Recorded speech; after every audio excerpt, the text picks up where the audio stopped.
Hello everyone, welcome back to the workshop. Today I'm going to introduce to you guys the Norton surface grinder. It is a hydraulic surface grinder, 6 by 18 capacity, 6 inches wide, 18 inches long, has a 1.5 horse spindle motor, hydraulic pump of course, because this machine is hydraulically fed, meaning the table will shuttle back and forth automatically if I so choose.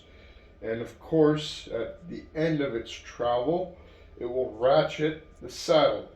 And this means that this grinder, once you set your height, is essentially automatic. There are stops on the saddle that will keep it from moving any further, and it will automatically stop the whole machine if it reaches the end of its travel, the end of its cut, if you have everything set up right. Now I'm going to show you guys grinding on this little machine. It's a very stout machine, very rigid, very, very heavy for what it does, and it's a very nice machine to have. Now the reason I got this machine was, of course, it was cheap. I bought it from Adam for $600. That's what he paid for it. And also so that I could grind dies and tools. The slotting head I got recently is going to have tools that are ground on this machine so that I can make very accurate slotting tools for doing keyways. Sorry, brain fart. If I want to make a 1/4 inch wide keyway rather than grinding a tool by hand or moving the table back and forth trying to get it right, I can use a surface grinder and make a tool that has all the correct angles and the correct width. So I can make it very, very accurate. This machine is good at grinding hardened steels, good at making very nice surface finishes, and just it's a good handy machine to have in the shop. Not 100% necessary if you have a milling machine, but very, very nice to have.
Well, I was surface grinding some example parts.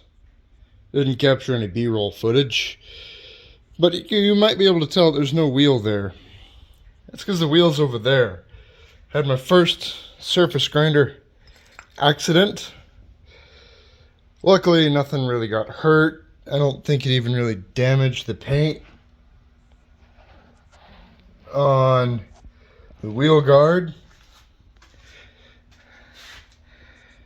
other than it all being very dirty, because surface grinders are extremely dirty. That was fun.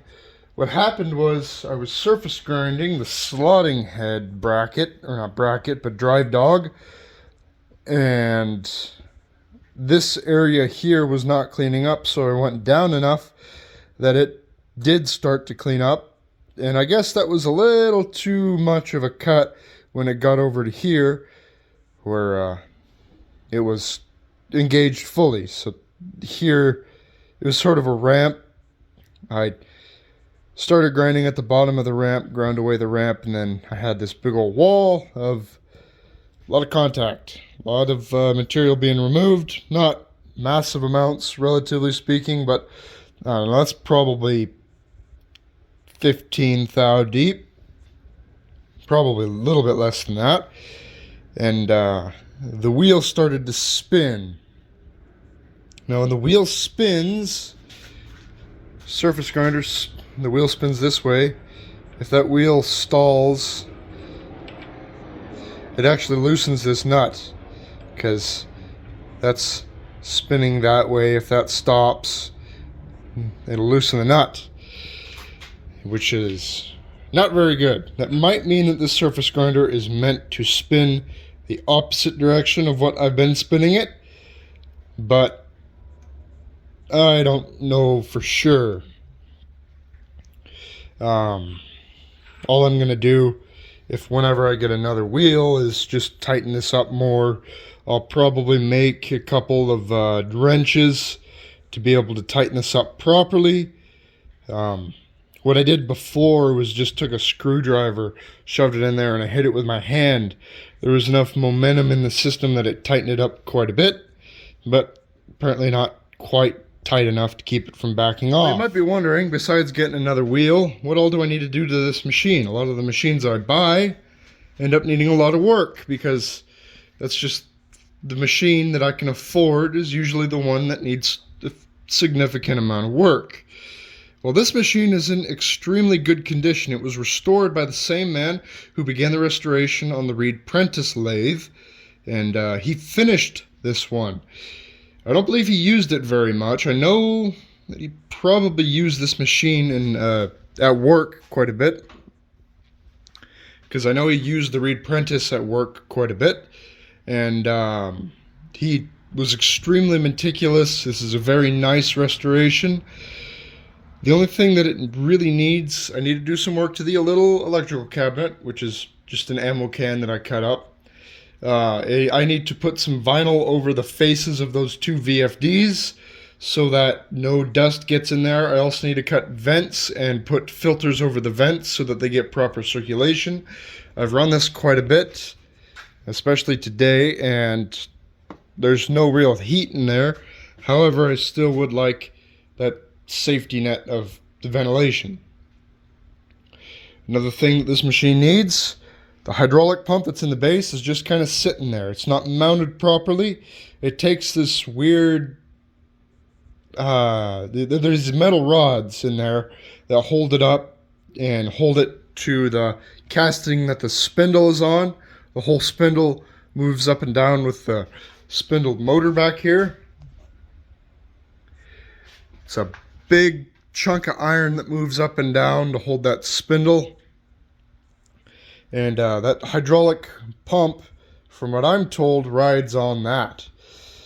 And another thing I have to do, the last thing I have to do to this machine, and the reason I have to mount it, I would leave it where it is, but it's spilling oil, as you guys can see. It flings oil outwards, it hits that mesh, and it drains down. Now I could just put something behind that mesh to, drain the oil back into the sump, but I'd rather have it properly mounted than just kind of bandage the problem. The last thing I have to do to this machine is mount the mag controller box properly. At the moment it's upside down, and I haven't decided where I want to put it. I'm pretty sure I'm going to make a mount to have it sit right here.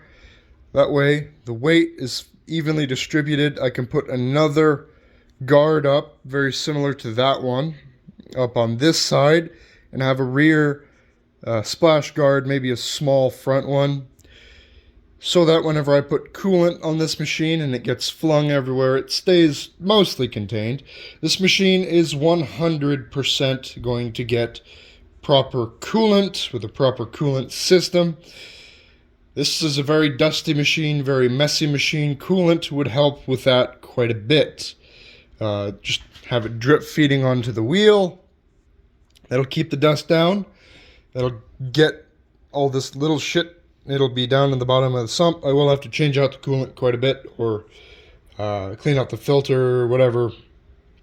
But that is so much nicer than having all of this grinding dust everywhere in the shop. So it's going to get coolant, and it'll be a very, very, very nice grinder whenever it is all done. So, but most of these things are going to kind of take a back seat. A, I don't have any wheels, and B, I don't really need this surface grinder at the moment. It was more of a opportunity to purchase a machine than a purchase that I made because I needed it. Before I get to this, I need to get the slotting head going, which is what I was working on. I was surface grinding this just for shits and giggles. What I may end up doing now that the surface grinder needs a new wheel is just chucking this in the lathe and facing this off. I don't want that big step in there. I was trying to surface grind it so I could preserve the letters, but I slowly was grinding them away. You can barely see them. But I don't really need the letters there. Once I face that off, that's pretty much ready. I do need to modify a couple of bolts because I have some bolts, but they're too long. So I'll have to cut those short and also make a plug for the middle to center it up in the spindle. Whenever I make a plug, that plug is going to fit the one that the universal head is using, and then I'll make it a press fit so it doesn't come out. I don't have to change out anything, just bolt this guy up to the head. So with all that being said, please like and subscribe, and have a good day.